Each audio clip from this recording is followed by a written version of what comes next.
Bon, Louis Lefebvre, bonsoir. Alors, comment le Cégep a-t-il su se démarquer au cours des 40 dernières années? Bien, premièrement, il faut bien comprendre qu'avoir une institution d'enseignement collégial dans le comté à l'époque, c'était pas nécessairement évident. Et il faut regarder qu'on a diplômé, je dirais, le décompte n'est pas fait, mais il y a eu peut-être une dizaine de mille étudiants qui sont diplômés du Cégep de Saint-Félicien.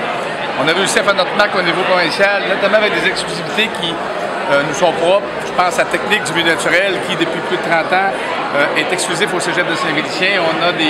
Ça représente une vingtaine de pourcents de notre clientèle étudiante et des jeunes qui proviennent de partout au Québec. Donc, on s'est démarqué par notre dynamisme, par la qualité de l'enseignement, par une approche personnalisée.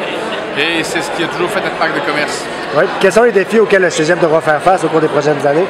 Bien, le premier défi est la démographie. Souvent, j'en parle. La commission scolaire, qui est notre bassin versant premier, avait 12 000 étudiants, sont rendus à 6 000. Donc, il faut adapter notre réalité à cette clientèle-là. Faire en sorte qu'on va passer d'un collège à 12 ou 1300 étudiants à un collège à peut-être tantôt 900 000.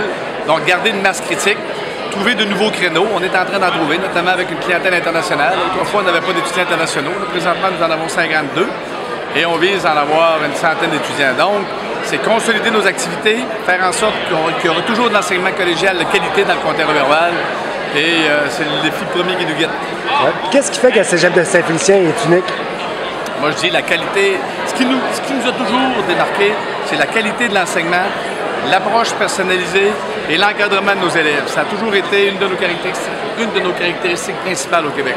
Ouais. Puis, comment le Cégep contribue-t-il au développement de la communauté depuis 40 ans? Bien, ne serait-ce que par nos étudiants diplômés, donc les étudiants diplômés qui demeurent dans le coin, que ce soit au niveau technique, je pense au niveau technique notamment, c'est des jeunes qui en tourisme, en santé animale, en technique du naturel, en soins infirmiers, en technique administrative, etc. Donc, qui vont contribuer au développement de nos entreprises et nos jeunes qui, avec une formation préuniversitaire de qualité, vont à l'université et reviennent ici, ils font des professionnels. Donc, le collège se démarque dans ce sens-là. Ça contribue aussi au dynamisme régional. Tout à fait. Ouais. Puis, de quoi êtes-vous le plus fier?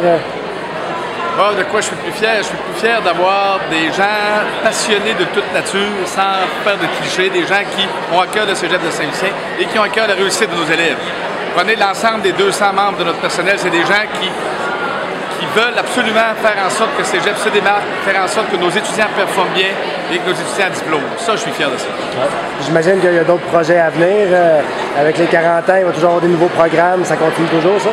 Bien, je dirais que le Québec est présentement pas dans une période d'avoir de nouveaux programmes, sauf que on est à mettre en œuvre notre nouveau plan stratégique. On est à la première année. Et dans le plan stratégique, il y a des axes de développement intéressants. Je parlais tantôt des étudiants internationaux. Bien, on veut consolider notre clientèle, avoir donc ce qu'on appelle des types de clientèle non traditionnels, que ce soit des étudiants internationaux qui proviennent de d'autres pays ou de d'autres provinces canadiennes. On veut faire en sorte que le collège soit un leader dans ce domaine-là, notamment au Saguenay-Lac-Saint-Jean. M. Lefebvre, merci beaucoup. C'est un grand plaisir.